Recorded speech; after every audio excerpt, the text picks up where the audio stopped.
Hi there, welcome to your first punctibyte for this week of January the 21st. The purpose of the punctibytes is really multifold. One is to allow me to communicate with you about anything that's unique or different in the week to come, but also for me to help you get a jump start on your preparations for readying for your labs for each week. So the first thing that I often like to do in a punctibyte is to just bring up something new and trendy that's going on in microbiology, maybe giving you something to talk to your students about when you begin your lectures, and just a segue to get things jumped off for each day. So let's actually take a minute to look at the Twitter feed, and if you haven't found the Twitter feed yet, the hashtag on the Twitter feed is the virtual edge, so it's all lowercase letters, just the virtual edge, and you can find that and follow the Twitter feed, and that way you can kind of see what's going on out there as I tweet certain things. Just one possible way for following some of the current events. So let me bring over the Twitter feed and show you what this looks like. So the virtual edge, that's what you're seeing there is the name of my particular hashtag. And what we're noticing is actually just an hour ago was a tweet that gave the link to the FDA's approval of a new influenza vaccine. So I'm going to go ahead and click on this article so that everybody can see this. It's kind of interesting.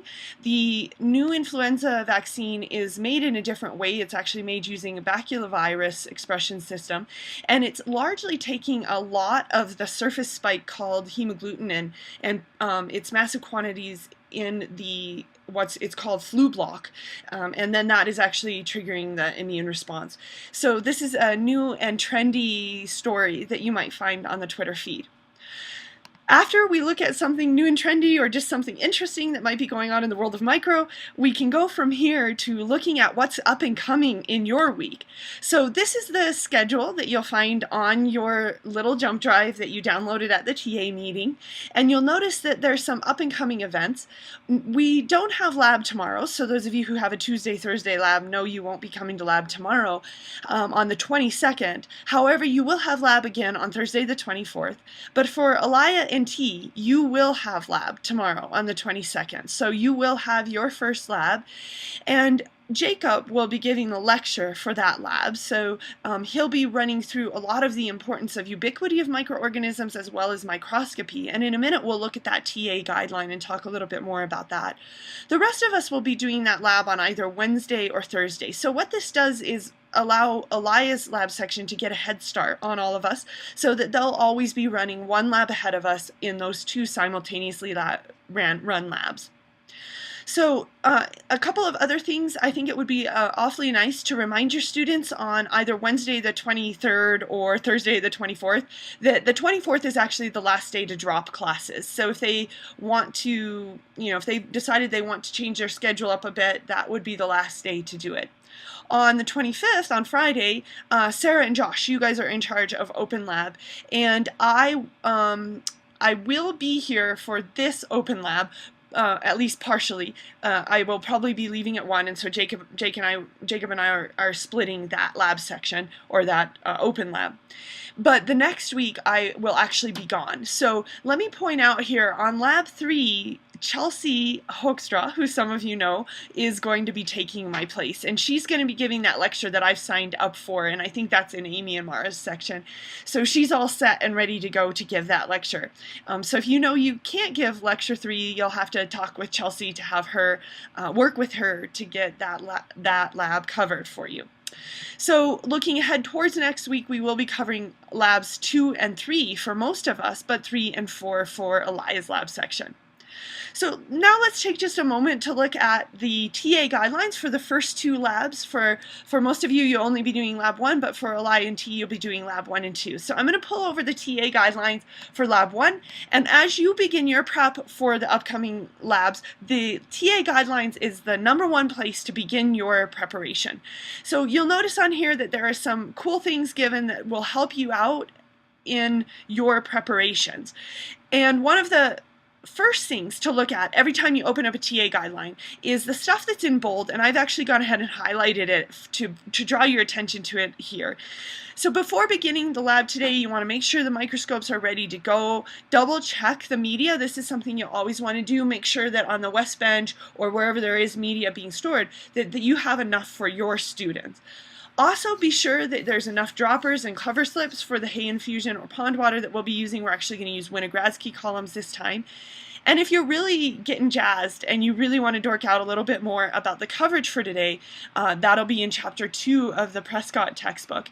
And you're always welcome to just come in early or borrow a copy of that book from me if you don't happen to have your textbook. There are also a lot of other things in this TA guideline that help you to get ready to go for the day. And for this particular first lab, although Jacob or Richard or I will be doing the lecture, you can still get familiarized with how to help students with microscopy.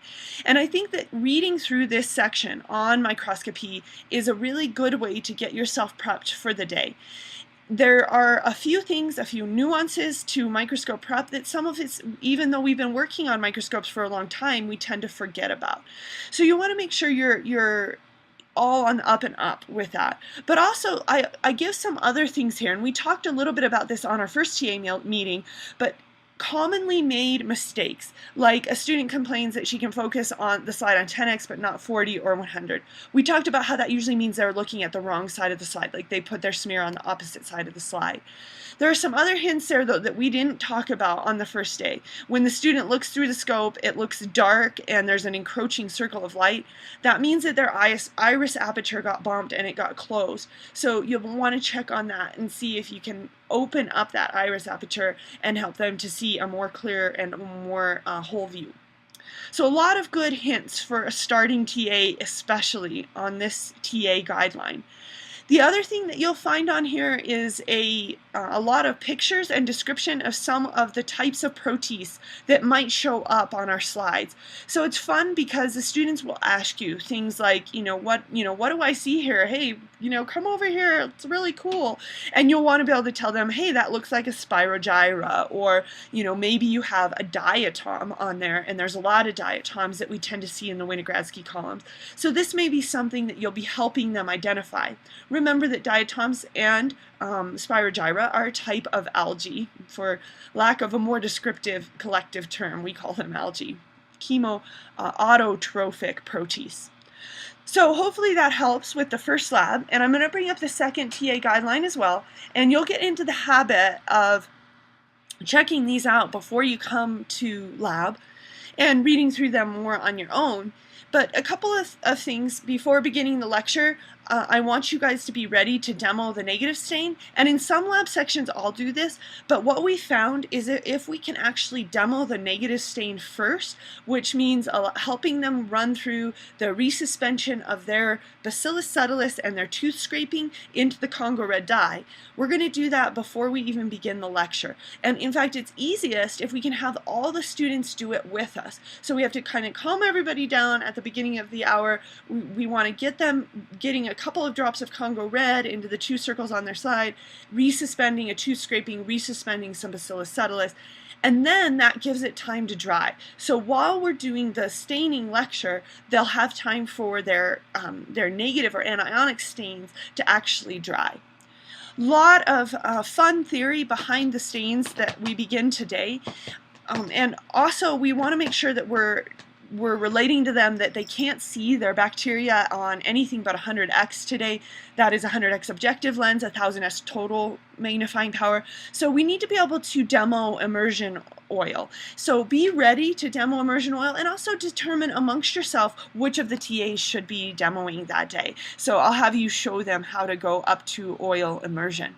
So despite the fact that Jacob or Richard or I will be doing the lecture on this day, you'll want to make sure you're ready to prepare a smear, you know how to prepare a smear, and not just that, right? I know all of you guys know how to prepare a smear. you know? But that doesn't mean you're good at teaching someone how to prepare a smear. So you have to practice to, look at these preparation guidelines and make sure you're ready to actually teach them how to prepare a smear. So a little bit different than actually knowing how to do it yourself is teaching it and expressing it and being able to say it in a way that's very understandable. I think that largely gives you a background on what we're going to be doing during labs 1 and 2. For many of you, again, you will only be doing lab 1, but I wanted to be sure the LINT were ready to also do lab 2. I think that leaves us at a good place. I hope that you all had a wonderful weekend. We had a great ski racing weekend, a hard ski racing weekend, some illness going on, and also a very, very difficult high points race, D1 race. So it was still a fun weekend, and we're looking forward to more ski racing to come.